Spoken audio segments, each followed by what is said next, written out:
नमस्कार दोस्तों, कैसे हैं आप? यहाँ आकर अच्छा लगा। आज 31 अक्टूबर है और शुक्रवार है।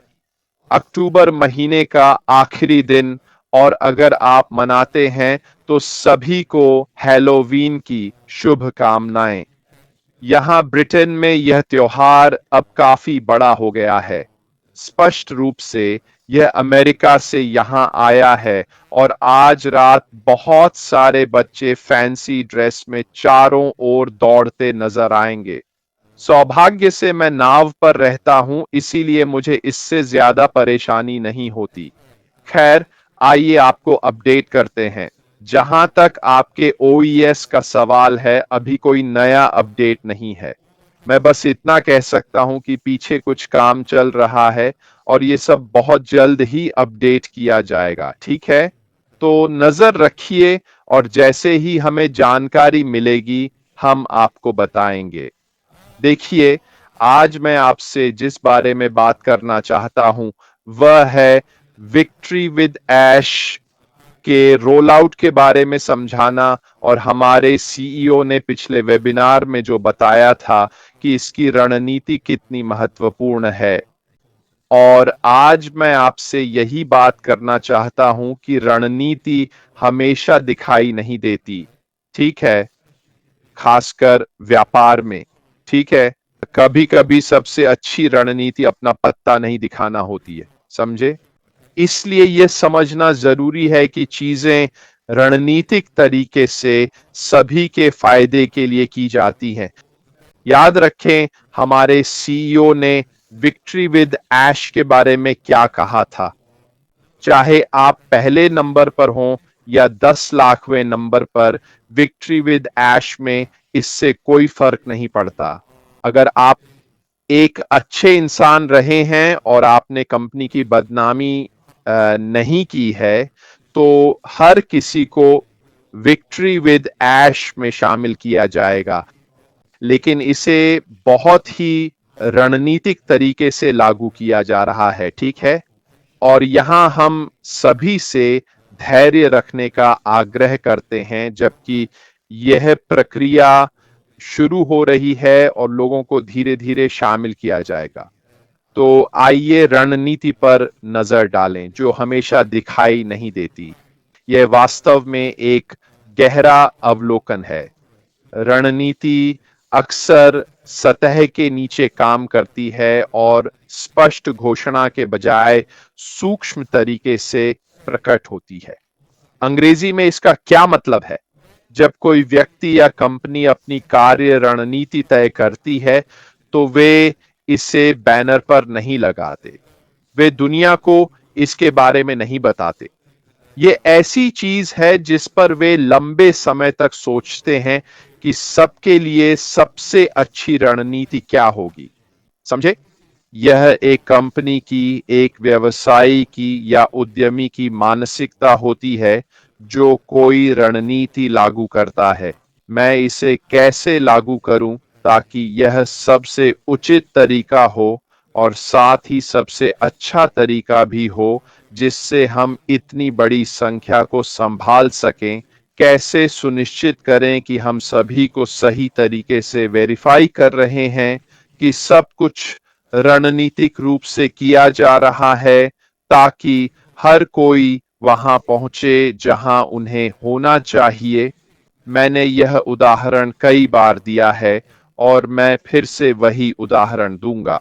विक्ट्री विद ऐश को एक विशाल बड़े स्टेडियम की तरह समझिए, ठीक है? इसमें लाखों लोग समा सकते हैं, लेकिन विक्ट्री विद ऐश में प्रवेश करने के लिए सिर्फ एक टर्न स्टाइल है, ठीक है? अंदर जाने का बस एक ही रास्ता है। तो ये हजारों लाखों लोग जो स्टेडियम में प्रवेश करना चाहते हैं, अंदाजा लगाओ क्या होगा। आप उन सभी को एक साथ अंदर नहीं ला सकते। हर किसी के टिकट की जांच होनी चाहिए। हर किसी को अपना चेहरा दिखाना होगा, ताकि यह सुनिश्चित हो सके कि वे वाकई स्टेडियम में जाने के हकदार हैं।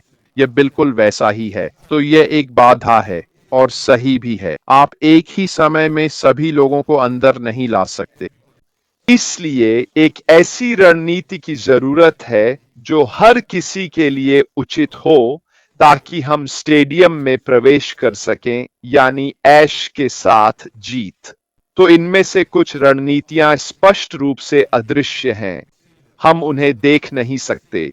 ये पर्दे के पीछे की रणनीतियां हैं, और एक कंपनी की रणनीति किसी बड़ी घोषणा में नहीं, बल्कि शांत, सोची समझी कार्य समायोजन और रास्ते में अपने लोगों के लिए महत्वपूर्ण मार्गदर्शन के आवंटन में दिखाई देती है।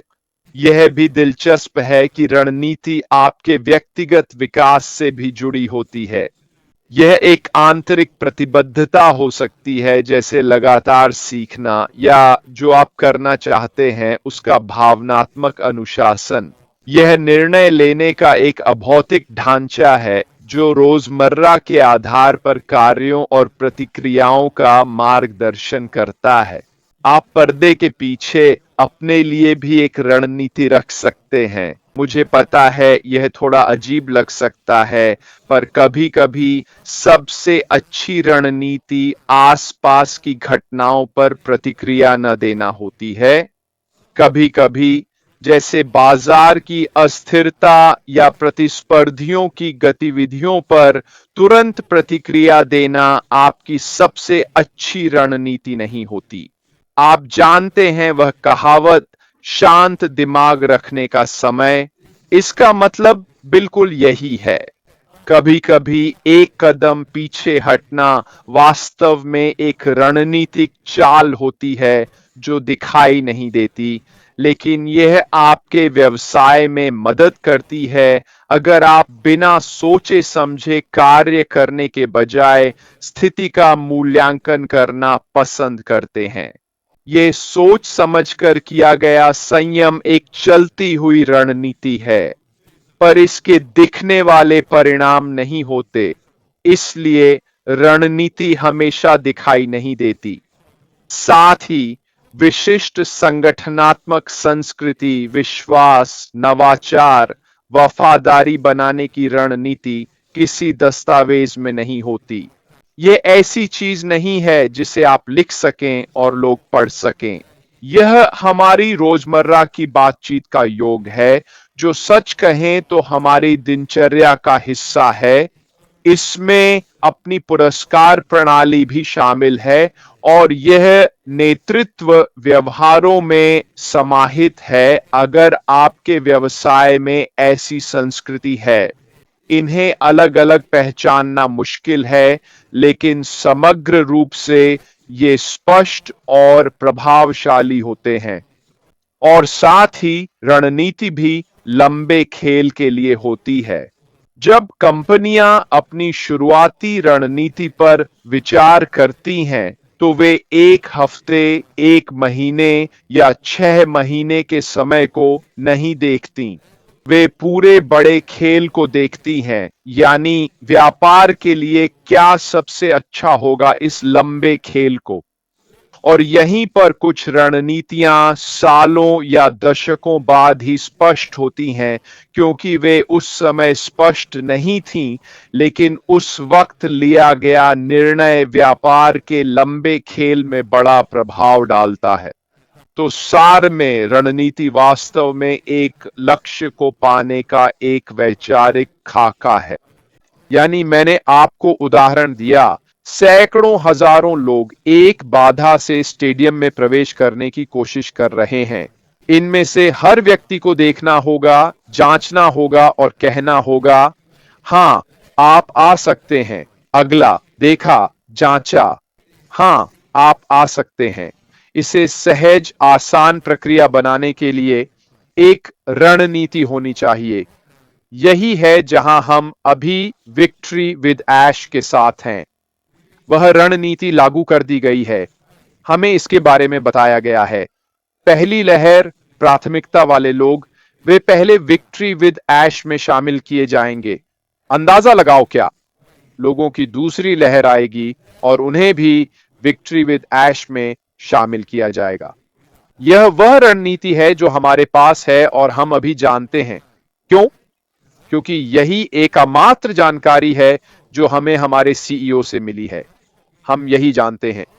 इससे आगे हमें नहीं बताया गया, पर हमें बताया गया है कि ज्यादातर लोग विक्ट्री विद ऐश में शामिल होंगे। विक्ट्री विद ऐश में आने वाला हर व्यक्ति बिल्कुल एक जैसे स्तर पर होगा, हर चीज तक समान पहुंच रखेगा। कोई नंबर 1 नहीं, कोई नंबर 101 नहीं, कोई नंबर 10 लाख एक भी नहीं। हर कोई बिल्कुल समान है।